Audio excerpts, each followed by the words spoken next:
So we're continuing this morning just a 5-week series in which we're learning about God by looking at Jesus. And so each week we're looking at one of these 5 character traits of Jesus. And this morning we're looking at the topic of gentle, that Jesus is gentle. Gentle Jesus, meek and mild. You guys heard of that phrase before? It's actually the title of a hymn by Charles Wesley. Which the first stanza goes like this: gentle Jesus, meek and mild, look upon a little child, pity my simplicity, suffer me to come to thee. Now, I don't know how that phrase strikes you, a gentle Jesus, meek and mild. It hits me in a couple ways. I have a couple reactions. Number one, it kind of reminds me a little bit of some of the Sunday school imageries I had as a kid growing up. Those of us who grew up in the church maybe can remember some pictures of Jesus holding a tender lamb, gentle Jesus, meek and mild. Or I think of Jesus and the little children sitting on his lap, gentle Jesus, meek and mild. So those are kind of just one reaction, just mostly good childhood memories of my early pictures of Jesus. Simplistic perhaps, but wonderful early pictures of Jesus. But then the other thing that strikes me from that phrase is I think of just, it conjures up some images of, I think, some wrong images. I think in culture or Hollywood portrays Jesus as this kind of, gentle Jesus, meek and mild, maybe as a kind of, pale-faced, weak hippie peacenik who got crucified for just telling people, why don't you just be nice for a change? And he got crucified for it. So that's kind of a picture of Jesus, gentle Jesus, meek and mild. Or maybe Jesus the mystic. This is from the Jesus of Nazareth, the 6-hour epic, Zeffirelli epic in the late 70s, which I love, actually. There's some brilliant parts of that, but the Jesus portrayed in that is kind of a mystic, otherworldly, kind of gentle Jesus type, and looks like he's never held a hammer in his life. He was a carpenter, and of course he looks much more European than Middle Eastern, and of course he got the blue eyes thing happening there. So kind of a gentle Jesus, meek and mild. It conjures up maybe some what I think would be some wrong images of Jesus. I mean, the Chosen series, I think, does a lot better job of coming closer to what a historical Jesus might have looked like. But those reactions that I have to that phrase, gentle Jesus, meek and mild, then I also think of other aspects of Jesus' life that would seem to push back against that image of gentle Jesus, meek and mild. I think of Jesus, how he came into the temple, and he violently overturned the tables in the temple, drove out the money changers. We're going to look at that story next week. Or there's another passage, a time when Jesus said, "Do not think that I came to bring peace. I did not come to bring peace, but a sword." And we're going to look at what he meant by that on the last week of our series. But for now, just note, none of it sounds very gentle or meek or mild. And yet I picked this particular character trait of gentle because this is, of all the character traits, this is the one character trait that Jesus self-identifies. With first week we looked at the topic of Jesus compassionate. Well, Jesus never said, "I'm compassionate." We just saw that he is compassionate and that he had that emotion according to the scriptures. And Jesus never said, "I'm forgiving." That was week 2. But we just saw that he forgives and he is forgiving. But in this one, he actually says it from the very lips of Jesus from our text today. "Come to me, all you who are weary and burdened, and I will give you rest. Take my yoke upon you and learn from me, for I am gentle and humble in heart, and you will find rest for your souls, for my yoke is easy and my burden is light." And I love these verses. I mean, these are some of my favorite verses. I mean, we really see Jesus at his most tender. I mean, this is Jesus who is the good shepherd. He is the good shepherd. In John 10, John 10 says, "I am the good shepherd." And as such, he's the fulfillment of the Messiah prophecies in the Old Testament that actually in Isaiah chapter 40, verse 11, it says, "Of the coming Messiah, he will tend his flock like a shepherd. He will gather the lambs in his arms. He will carry them in his bosom and gently lead those that are with young." And so when Jesus says, "I am gentle," he's identifying with the good shepherd of Isaiah chapter 40, that he's gentle and humble in heart. So I love what Jesus says here about himself. And yet, as I dug into the text, I mean, I picked it because of that verse, but then I looked at the context. And there's a little bit of a disconnect here because on the one hand, if we just take that phrase, 28 to 30, just kind of out of context, just kind of read it like that, it appears to me, I've always maybe read it like, Jesus says, come to me, you're weary, heavy laden, I'll get those burdens off, come with your anxiety, I can take those off, come to me, I'll give you a big hug. It's kind of like a Jesus who coddles a little bit. That's kind of like, my yoke is easy, my burden is light. But on the other hand, when I look at the actual context of what Jesus says here, I don't see a lot of coddling. The context seems to contradict that kind of gentle, coddling image of Jesus. The much larger context, actually the chapter right before this one is chapter 10, in which Jesus, he's giving instructions to his disciples who he loves. And he's sending them out into ministry, and he's coaching them on what to expect as they go out into ministry, both now but also in the years to come. And he says, don't be afraid of those who kill the body. All they can do is kill you. He basically, don't worry about it, And then he talks about how if they persecute me, they're going to persecute you. And as you go forth, some of you guys are going to be tortured, and some of you guys are going to die horrible deaths.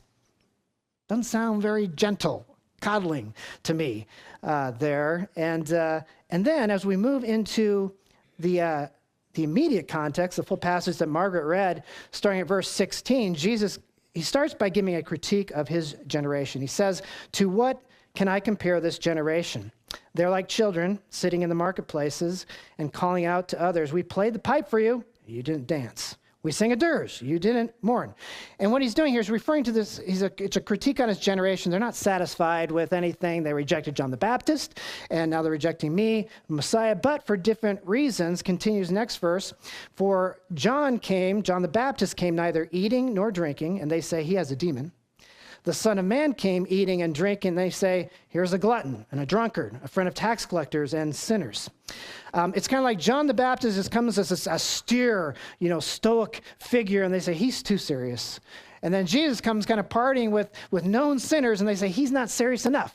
And so it's a critique on his generation, but then he just ratchets up the critique into a blistering diatribe in verse 20 to 24.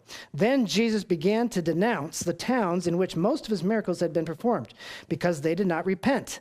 Woe to you, Chorazin. And it's the word woe actually means cursed. Cursed are you, Chorazin. Woe to you, Bethsaida.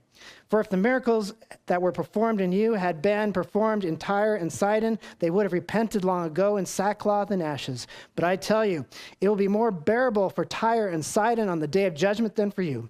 And you, Capernaum, will you be lifted up to the heavens? Nope, you're going to hell. That's basically what he's saying. You're going down to Hades.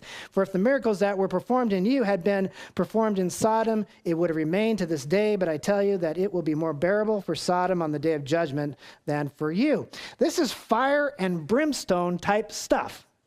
And then the very next verse, though, he says, come to me, I'm gentle. It's like, Jesus, do you understand what the word gentle actually means?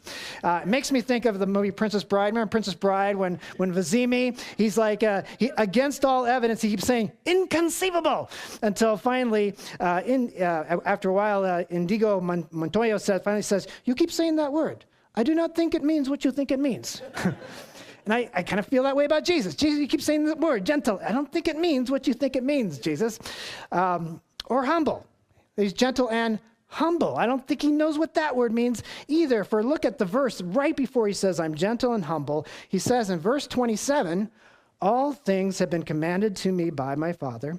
No one knows the Son except the Father, and no one knows the Father except the Son, and those to whom the Son chooses to reveal him. That is a radical statement. Do you hear what Jesus is saying there? He's saying, no one knows God but me. And no one can come to know God unless I choose to reveal him. Oh, but by the way, I'm very, very humble. I mean, doesn't sound humble, sounds more like something a megalomaniac would say. So what do we do with this passage? I mean, is Jesus bipolar? Is he just having massive mood swings? Woe to you, Chorazin, cursed are you, Bethsaida, but come to me, I'm gentle. And the answer, of course, is no. He's not bipolar. He's not, doesn't have mood swings. He is God in the human flesh. He's the most healthy human being who ever lived.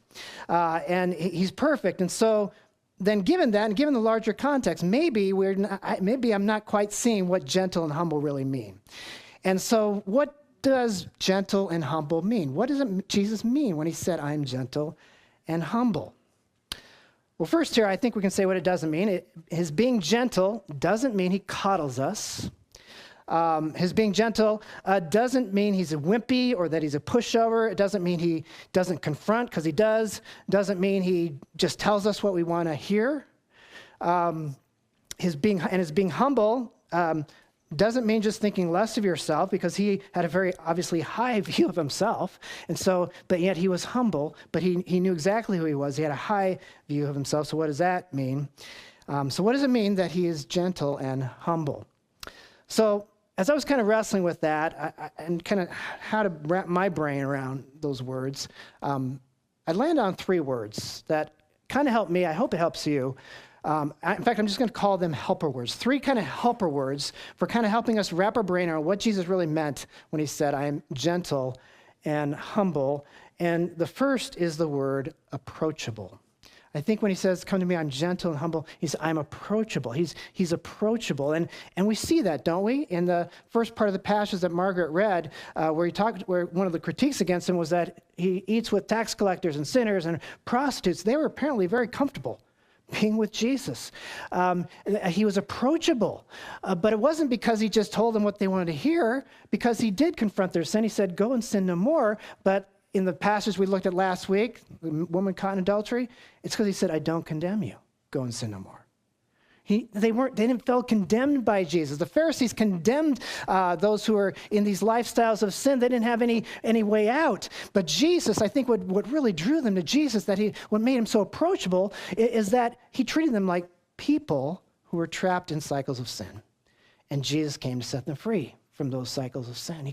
He loved them. You know, when you know someone loves you, they can say whatever they want, can they? Without offending you, because you know that they love you.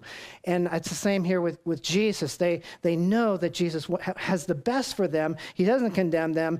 And so they're comfortable in his presence. He's approachable, even if ultimately it did not make them feel comfortable with their sin. He made them feel uncomfortable with their sin. Which kind of leads to the second helper word, and that is the word surgical. Jesus is surgical. And here's what I mean by that. We've used this example before, that the greatest problem of humanity, we have a disease, it's the sin disease, and it's not curable. We can't fix ourselves, and it's a death sentence. It is destructive, it is fatal. Jesus came to cut out the tumor of sin in us. He came ultimately as the antidote to the sin disease. We use that as an analogy too. He's the antidote. It's him. Receiving him is the antidote to the sin disease. And so, which is kind of why he calls out those cities who've rejected him, woe to you, because they won't take the antidote. He's passionate about them because he loves them. You're not taking the antidote. It's not that he's not gentle with them. It's not like he's going to say, oh, I'm gentle, don't worry about it. No, you're going to die if you don't take the antidote. And that's why he's so passion in what he says there. You need me. You need to come to me, Jesus says. As a surgeon, he came to deal with the tumor of sin in us. He came as the antidote to the sin disease. It cancels out the sin so that we're not coming under judgment. But even after we come to him and come to faith in him, he still wants to deal with the cycles of sin in our life because it's destructive. And he came to change us from the inside out. And that's the process of sanctification. It's a lifelong process. But he comes to us as a surgeon to cut out the cancer of sin, the tumors of sin in our life. And you know, when you go under the knife, when you have a surgery, you're at the mercy of the surgeon, aren't you? I mean, if you go under and you're having a surgery, in that moment, that surgeon literally is the Lord of your life. I mean, your life is actually in their hands, and you don't want to actually be awake for that, do you? I need to be awake so I can have some control in this situation. No, you need to surrender. And so it is with Jesus. You don't want to stay awake and try to be in control during surgery. You must fully surrender to him to go under the knife. But the invitation here and what Jesus is saying here is I'm gentle. I have a gentle, steady hand. I'm not going to cut wrong. I'm gentle. I have a steady, firm, gentle hand. You know, another translation of gentle is meek. Really, it means the same thing. Jesus says, I am meek. And that sounds weak, but it's not weak. Actually, there's in the Greek for that is actually, we found usages of that word in the ancient world to refer to a wild stallion that's been broken is referred to as meek. But it doesn't mean it's weak. It's still a powerful animal, but now it is power under control. And that's what it means that Jesus is gentle, that he's meek. It means his great power is completely under control. He doesn't just lash out. His surgeon hand does not slip. It is completely steady. He's gentle. He's meek. It's power under control. And one of my favorite scenes in the Chronicles of Narnia series is in the third book, Voyage of the Non-Treader, where Eustace, who's just this nasty kid, just a brat, spoiled brat, throughout it, mean to the other children, and he has this experience in which he, gets transformed into a dragon. I won't tell you how it happened, but basically, he's miserable as a dragon. He can't communicate, and basically, it used this process of him being a dragon. It's used in the story to kind of break him and get him to a place where the nastiness kind of getting driven out of him and humbles him, and it gets him to a place of desperation until finally there's this scene where he appears before Aslan. Aslan is the lion who represents Jesus in this story, and Jesus says, "I can cure you. I can get you back into being a boy again, but I must rip off that dragon skin." and he tells a story about how this powerful lion just puts his claws deep into the dragon skin and pulls it off, and it's the most painful thing. He used to say it feels like his heart's going to be ripped out. But the picture here, I think, in this context, is that Aslan is surgical. He could have killed the kid if he went too far, but he's careful. It's power under control, and it's a steady, gentle hand that cuts away the dragon skin, and that's what Jesus does with us. He's able to surgically deal with our sin without destroying us. I mean, he paid the penalty of our sin on the cross, but now he is in the process of transforming us from the inside out. It's a lifelong process, which is painful at times, isn't it? It's painful at times, but you can trust him. He's gentle. As another famous Narnia quote says about Aslan, the lion represents Jesus, he's not a tame lion. He's not safe. Jesus is not safe, but he's good. And that leads to the final helper word, which just kind of brings us back to the shepherd picture. He is the good shepherd. He's the good shepherd of Isaiah 40 who gently leads us. He's the good shepherd of John 10. Jesus said, "I'm the good shepherd. The good shepherd lays down his life for the sheep." And he's humble. He's not thinking of himself. True humility is not thinking less of yourself. It's thinking about yourself less. And so Jesus, though he knows who he is, he's the shepherd. He's thinking about the sheep. He's focused on the sheep. And that picture of just Jesus kind of holding the lamb in his arms is a picture of power under control, because he could, either on purpose or by accident, he could break that lamb's neck, couldn't he? Could crush him, but he doesn't. It's power under control, which he exercises to protect the sheep, care for the sheep, tend his flock. But the other thing about shepherds? They are completely in charge of the sheep. The shepherd is in charge. You can't have Jesus as that gentle shepherd, which we like that picture, and not have him be Lord of your life, control, because a sheep can't have it both ways. A sheep draws comfort from having a shepherd. A sheep could say, "You know what? I really love having a shepherd. There's times when I really love having a shepherd. I mean, they take care of me, and it brings me comfort. But sometimes that shepherd really cramps my style. So I feel like I need to take a little break from the shepherd. A sheep. For the next 3 days, I'm gonna go on vacation. I don't need a shepherd for the next 3 days. You can do that, but you might end up in the belly of a wolf. So careful. So 3 words: approachable, surgical, and shepherd. In fact, you could put those words together. He's the approachable, surgical shepherd. And so with those words, let me just kind of wrap up here by coming back to those precious verses, those dear life verses for some of us. "Come to me, all you are weary and burdened, I will give you rest. Take my yoke upon you and learn from me, for I'm gentle and humble in heart, and you'll find rest for your souls. For my yoke is easy and my burden in his life. Just three brief things about this. First, the come to me. Who's the invitation for? Who's the ones who actually come? Jesus actually notes that in just a couple verses before here. He says in the verses right before this passage, he says, at that time Jesus said, I praise you, Father, Lord of heaven and earth, because you have hidden these things from the wise and learned and revealed them to little children. It's those who are in their hearts, little children who come to Jesus. And there's another passage in which Jesus says, unless you are converted and become like children, you'll not enter the kingdom of heaven. And so what is that like? What is a little child like? What is little childlike faith like? Well, if you think about a child, one thing about little kids is that they're okay being helpless. They know they're helpless. It's like, Mom, up. Dad, tie my shoes. I can't. They're okay being helpless. They know they need help. The other thing is that they are so secure in love of mom and dad. They don't even think about it. They don't have to worry about it. They don't process it. It just comes. They just know they are. But the other thing about little kids is that they are annoying. Little kids are absolutely annoying. I mean, Hannah, when she was like a toddler, she'd wake me up 5 o'clock in the morning and I'd groggily walk in there and she's wide awake, standing up on her crib, and she would just point like a tyrant to the floor, tea. She wanted to play tea. And so at 5 o'clock in the morning, I would sit on the floor with her and drink fake tea over and over again for I don't know how long. It's annoying.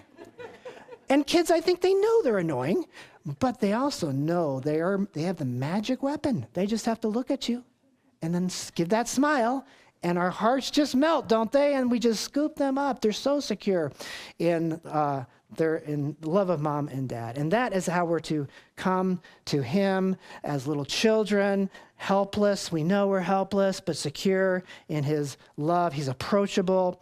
And what will we get? We get rest. Rest from what? Rest from trying to measure up. Rest from trying to build yourself up. Rest from trying to figure life out. Rest from trying to validate yourself. Rest from trying to give your life some kind of significance. Rest from trying to get on God's good side through being religious. And how do you do that? How do you enter the rest? Third thing, take my yoke. I think we know, even those of us who didn't grow up on a farm, most of us didn't grow up on a farm. Wise Grims, did you grow up on a farm? You did, Mark, yeah. But we kind of know what a yoke is, right? It's each couple oxen yoked together. And so Jesus said, take my yoke, be yoked to Jesus. But, Jesus, he's pretty powerful, right? Power under control. So it's kind of like I don't know if you can help, Jesus. I don't think you can. You're just kind of going along for the ride. And so that's why Jesus says, my yoke is easy. My burden is light. I am going to be the heavy lifter here. Power under control. He's gentle. And so it's easy. It's light. You know what? Christianity gets hard when we try to do our own thing. We try to go our own direction, and then you're pulling against the direction Jesus is going. But if you're submitted to the lordship of Jesus, then it becomes easy. Now, you may not like that idea of being yoked.